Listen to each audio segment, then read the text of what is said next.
بسم اللہ الرحمن الرحیم۔ السلام علیکم۔ میں سید عمران شفقت آپ کی خدمت میں حاضر ہوں۔ وزیر داخلہ شیخ رشید صاحب جو ہیں، پہلی بات یہ ہے کہ وہ پتہ نہیں کتنے دن وزیر داخلہ ہیں، کتنے دن وزیر داخلہ نہیں ہیں۔ خبریں یہ آ رہی ہیں کہ عمران خان صاحب جو ہیں وہ ان سے اپنا پلہ پاک کرانا چاہتے ہیں اور کسی اور نے ان کو وزیر داخلہ لگوایا، وہ ان کو نہیں چاہتے تھے۔ بہرحال وہ جتنے دن وزیر داخلہ ہیں وہ نوکری خوب کر رہے ہیں، اور وہ نوکری جن کی کرتے ہیں آپ کو پتہ ہے کہ وہ کن کی نوکری کرتے ہیں، کبھی نہیں انہوں نے چھپایا، بلکہ بڑے فخر سے کہتے ہیں کہ میری پارٹی تو شہباز شریف کی پارٹی ایک ہی ہے، اور ان کی پارٹی جو ہے وہ انہی کے حلقہ انتخاب کے اندر موجود ہے۔ وہ جہاں آپ ان کی پارٹی کہہ لیں یا ان کی آپ کہہ لیں کہ وہ ان کی درگاہ کہہ لیں، یا آپ جو بھی نام آپ نے ان کا دینا ہے وہ آپ کر لیں، یا یوں کہہ لیں، وہ کل میرے ایک دوست کہہ رہے تھے کہ یہ بات ذرا ٹھیک زیادہ ہوگی کہ وہ جو کامران خان ہے نا، وہ کامران خان نہیں، کامران پھپھو کا بیٹا، وہ انہی کے حلقے کے اندر رہتا ہے۔ تو یہ جو بات کرتے ہیں وہ اپنے پھپھو کے بیٹے کی ترجمانی کرتے ہیں، کامران کی، اور ان کی ترجمانی کرتے ہوئے وہ فرما رہے تھے کہ کل کہ آج بلکہ کہ جڑا بولے گا ہنو کنڈا کھولے گا، مطلب یہ کہ جو بندہ پاکستان کی فوج کے خلاف بولے گا اس کے خلاف 72 گھنٹے کے اندر اندر مقدمہ درج کر لیا جائے گا۔ مفتی کفایت اللہ کا معاملہ وہ کہتے ہیں ہم نے بھجوا دیا ہے کے پی کی گورنمنٹ کو، وہ بھی بہت بولتے تھے اور بڑا سرے عام بولتے تھے، کھلے عام بولتے تھے، اب ان کو لگ پتہ جائے گا۔ شیخ رشید صاحب سے گزارش میں، میرا دل تو کر رہا ہے کہ میں ان کو جو میرے دل میں ہے وہ میں سناؤں ان کو، لیکن ظاہر ہے کہ حدود و قیود اور جو تہذیب ہے، تمیز ہے، اس کے اندر اس کے دائرے میں رہ کے ہی بات ہو سکتی ہے، اس سے زیادہ کیا بندہ بات کرے گا۔ شیخ رشید صاحب، ایک آپ کی وزارت کا معاملہ ہے، ایک بچہ ہے اسامہ، اس کو قتل کر دیا ہے پولیس والوں نے، وہ معاملہ بھی دیکھ لیں، وہ کسی اور نے نہیں آ کے دیکھنا، وہ مودی سرکار نے نہیں آ کے دیکھنا، وہ دیکھ لیں کہ آپ کی وزارت کے نیچے پولیس جو ہے وہ کس طرح شہریوں کو مار رہی ہے، اور پاکستان میں جو دستوری حقوق ہیں ان کی کس طرح خلاف ورزی ہو رہی ہے۔ دستور کی پہلی جو ضمانت ہے وہ ہے جان مال عزت کا تحفظ بھائی جان، اور آپ کا جو یعنی کہہ لیں کہ آپ اس کے گارنٹر ہیں، آپ نے یہ گارنٹی کرنا ہے، آپ وزیر داخلہ ہیں، آپ تھانے دار ہیں، تو آپ کے ہوتے، اور آپ کو ایک ہوتا ہے نا کہ نہ میرے حال کسی نے کوئی ان سے سوال کیا ہے، نہ ان کو خود کوئی شرم کوئی حیا ہوتی ہے کہ بندہ کہے کہ یار یہ بہت ظلم ہو گیا ہے۔ پولیس اپنے آپ پہ کر رہی ہے کہ وہ کہ آئی جی نے کوئی نوٹس لیا کہ یار کہ یہ زیادتی ہو گئی ہے، میرا یہ سبجیکٹ نہیں ہے، یہ زیادتیاں ہوتی رہتی ہیں، کبھی یہ سائی وال میں ہوتی ہے، کبھی یہ مفتی اللہ جان کے ساتھ ہوتا ہے، کبھی کسی کے ساتھ ہوتا ہے، کبھی وہ بیچارہ کہتا ہے میں تو وہ جو تھا security and stock exchange commission, کیا ہوتا ہے جی، وہ سیکیورٹی اینڈ ایکسچینج کمیشن کا ایک جو آفیسر تھا، اس کو راہ چلتے آپ غائب ہو گیا اسلام آباد سے، تو وہ کہتا ہے میں تو شمالی علاقوں کی سیر کرنے گیا ہوا تھا۔ مذاق یہ پاکستان میں ہوتے رہتے ہیں، اور ان مذاقوں میں لوگوں کے بچے مر رہے ہیں، یہ ان کے لیے مذاق ہے، روٹین میٹر ہے۔ بہرحال میں یہ نوحہ نہیں پڑھنا چاہ رہا فی الوقت، میں صرف شیخ رشید صاحب کو احساس دلوانا چاہ رہا ہوں، لیکن یہ ان کو نہیں احساس ہونا، یہ وہ ہوتے نہیں، وہ بستی پروف ہوتے ہیں، احساس پروف لوگ ہوتے ہیں یہ والے، ان کو جو کام انہوں نے کرنا ہے، جس کام کی یہ نوکری کر رہے ہیں وہ یہ خوب کر رہے ہیں، اور وہ کہہ رہے ہیں کہ 72 گھنٹے میں جناب کی گرفتاری ہوگی۔ تو بھائی جان مولانا فضل الرحمان نے پہلی بات یہ کہ کل تو آپ کے سامنے لے لیا تھا نام، اور انہوں نے بڑے طریقے سے کہا کہ جناب کہ یہ جو جنہوں نے مسلط کیا ہے وہ ہمارے مجرم ہیں، قومی مجرم ہیں، تو اب آپ دیکھ لیں کہ 72 گھنٹے پورے کرنے ہیں یا 72 گھنٹوں کے بعد ان کے خلاف پرچہ درج کرنا ہے، ایک بات۔ اور دوسری بات یہ کہ شیخ رشید صاحب معاملہ صرف اتنا سا ہے کہ فوج کے خلاف بات کون کر رہا ہے؟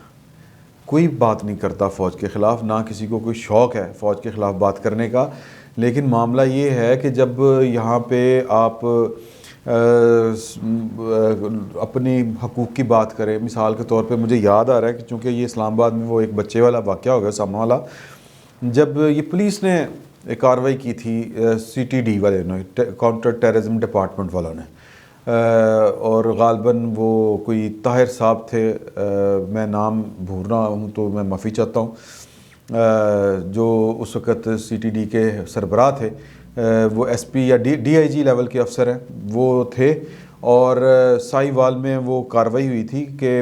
بچی کو، ایک بچی بچ گئی تھی نا، چلیں ہو جاتی جی، غلط انفارمیشن آپ کو مل گئی، اوکے، پہلی بات تو یہ ہے کہ وہ غلط انفارمیشن کس نے دی تھی یہ پتہ چلنا چاہیے تھا۔ اب یہ سوال کرنا جو ہے، کیا یہ پاکستان کے اداروں کے خلاف بولنا ہے؟ اب نہیں جی یہ آپ بات نہیں کر سکتے، اور اس کے اوپر جو پریشر آئے تھے ہم صحافیوں کے اوپر نیوز رومز کے اندر، ایسے تو گل نہیں کرنی، اور پھر بریفنگز کہ جناب کہ یہ جو بندہ ہم نے کام کیا یہ ٹھیک کیا، یہ طرز عمل کہ، اور پھر سب سے زیادہ جو کہتے ہیں نا کہ قصاب پونا جس کو ہم کہتے ہیں کسائی بن گئے، وہ یہ کہ وہ بچی زندہ بچ گئی تھی، وہ بتایا فون کر کے اوپر صاحبوں کو کہ سر ایک بچی زندہ بچ گئی اس میں سے، تو باقی اس کی جو ایڈمیسیبل تھی، اس کی جو گواہی ہے وہ شہادت ہے وہ قابل قبول تھی، وہ یعنی باقی 2 بچے جو بچ گئے تھے وہ ان کی گواہی قابل قبول نہیں تھی عدالت کی یا قانون کی نظر میں، وہ بہت چھوٹے تھے، تو وہ جو تھوڑی سی بالغ تھی جو سمجھدار تھی بچی، اس کو انہوں نے دوبارہ گاڑی میں بٹھایا پھر گولیاں مار دیں۔ یہ ریاست کے اس جبر کے اوپر کہ جی صرف غلطی نہیں ماننی، غلطی ماننی تو پتہ نہیں کی ہو جائے گا، تو اگر کوئی سوال اٹھائے، اگر کوئی پوچھ لے کہ یار سر کہ وہ ٹھیک ہے کہ نواز شریف تو چور ہے مان لیا، یہ کوئی اور صاحب بھی ہیں جو سرکاری ملازم تھے اور ان کی جناب وہ 7 سمندر پار جو ہے وہ سینکڑوں کمپنیاں بن گئی ہیں ملازمت کے دوران، وہ کس طرح بن گئی ہیں، تو وہ کہتے ہیں کہ جی کہ آپ ان کا نام بھی نہیں لے سکتے، اور یہ نام اگر لیں گے تو آپ ہمارے قومی مجرم ہیں، آپ جو ہیں وہ پاکستان کے اداروں کی تذلیل کر رہے ہیں، اور پاکستان، یہ مائنڈ سیٹ کے خلاف لوگ ہیں اور لوگ بول رہے ہیں اور لوگ کھڑے ہیں، اور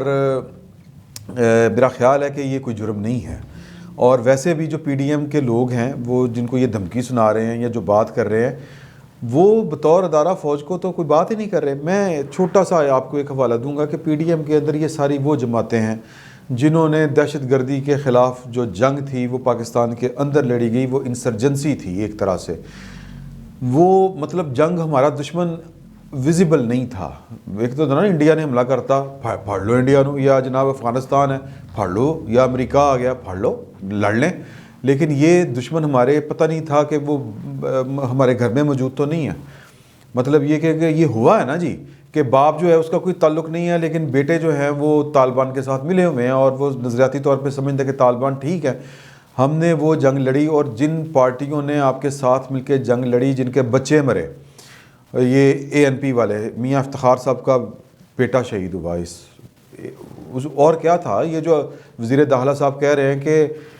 یہ جو انہوں نے سٹانس لیا تھا وہ سٹانس ریاست پاکستان کا سٹانس تھا، پاکستان کی فوج کا سٹانس تھا۔ مجھے یاد ہے کہ ان دنوں میں ہائی کورٹ میں بیٹ کیا کرتا تھا 2002 سے 2004 کے دوران، یہ کا ایک واقعہ ہے کہ یہاں پہ نینسی ایک ہوتی تھی امریکی وزیر خارجہ، وہ کیا کہتے ہیں سفیر، تو وہ جناب ایک مسجد، ایک حساس ادارے کے مسجد کے اندر یہ واقعہ ہوا کہ وہاں پہ ایک صاحب نے ہاتھ کھڑے کر کے دعا مانگنا شروع کر دی، یا اللہ پاک مجھے نینسی کے عذاب سے بچانا، یا اللہ پاک مجھے طنز، تو پھر وہ یہ آن ریکارڈ ہے، پھر لوگوں کو جو مائنڈ سیٹ چینج کرنے کے لیے یہ غامدی صاحب جیسے اسکالرس کو آپ نے اپنے جو سیکیورٹی کے ادارے ہیں ان کو لیکچرز دلوائے کہ بھائی جان یہ جنگ ہماری ہے، لیکن جو پولیٹیکل پارٹیاں اس جنگ میں آپ کے ساتھ تھیں، عمران خان صاحب اس جنگ کو آج بھی کہتے ہیں کہ وہ ہماری جنگ نہیں تھی، فوج نے ڈالروں کے لیے لڑی، یہ وہ۔ ہاں ایک اور بات، یہ اس پہ بڑا اچھا کالم جو ہے وہ جو ہے اپنے سلیم صافی صاحب نے بڑا ڈیٹیل لکھا ہے، یہ ضرور پڑھیے گا، میں نے پڑھا، یہ اسی سے میرے ذہن میں یہ والی بات آئی کہ وہ آج سارے غدار ہیں، وہ اس لیے غدار ہیں کہ جناب کہ وہ اب آپ کا جو سیاسی جو نیریٹو ہے یا جو آپ کا سیاسی کردار ہے وہ اس کے خلاف ہے۔ تو اب آپ شیخ رشید جو صاحب ہیں وہ کہہ رہے ہیں کہ جناب کہ یہ ملک دشمن ہے، فوج کے خلاف بات کر رہے ہیں، فوج کے خلاف کون بات کر رہا ہے؟ اس طرح کی بات نہیں ہے، اس کو فرق پروپوگیٹ کر رہے ہیں۔ اور ویسے بھی جتنا نقصان پاکستان کی فوج کو بطور ادارہ شیخ رشید صاحب نے پہنچایا ہے نا لے کے، یعنی وہ تم ہوئے دوست جس کے آسماں اس کا دشمن کیوں، اس طرح کر کے ایک شعر ہے، میں ہمیشہ شعر غلط پڑھتا ہوں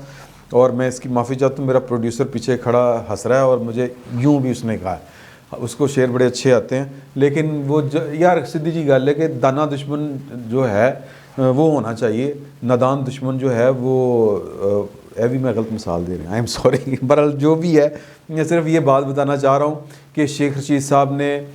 پاکستان کے اداروں کی فوج کی محبت میں جتنا ذکر کر کے اپنی زبان کے ذریعے ان کو نقصان پہنچایا، ان کی ساکھ کو نقصان پہنچایا ہے، شاید عمران خان نے بھی نہیں اتنا پہنچایا۔ اور طاقت کے اندھوں کو پتہ نہیں ہے ان کی طاقت کا، عقل کے اندھوں کو ان کی طاقت کا نہیں پتہ۔ جب تک فوج نواز شریف کے ساتھ اسٹیبلشمنٹ ہوتی تب یہ کیا کرتے تھے، عقل کے اندھوں کو نواز شریف کی طاقت کا نہیں پتہ، اب یہ کہہ رہے ہیں کہ عمران خان کی طاقت کا نہیں پتہ۔ تو بھائی جان طاقت جو ہے یہ طاقت کے مرکز ہی تبدیل کرنے کی کوشش ہے، اور وہ کرنے ہیں، اور اگر ہوں گے میرا خیال ہے، اگر وہ ڈر رہے ہوتے، آپ جو ان کو یہ پیغام پہنچا رہے ہیں کہ 72 گھنٹوں میں پرچے درج ہو جائیں گے، تو میرا خیال ہے پھر وہ آپ سے زیادہ ان کو سیاست آتی ہے، اور آپ سے زیادہ انہوں نے جو حکومت کے تجربے ہیں ان لوگوں کو، ایک بندہ 3 دفعہ وزیر اعظم رہا ہوا ہے، تو ان کو پتہ ہے کہ اس کا خمیازہ ہمیں کیا بھگتنا پڑ سکتا ہے، اور شاید وہ تیار ہوں آپ کے 72 گھنٹوں والی دھمکی کو برداشت کرنے میں اور وہ پرچے درج کروانے میں۔ تو دیکھتے ہیں کہ یہ 72 گھنٹے گزرنے سے کہ پہلے پرچے درج ہوتے ہیں کہ یا بعد میں درج ہوتے ہیں۔ فی الوقت اتنا ہی، بہت بہت شکریہ۔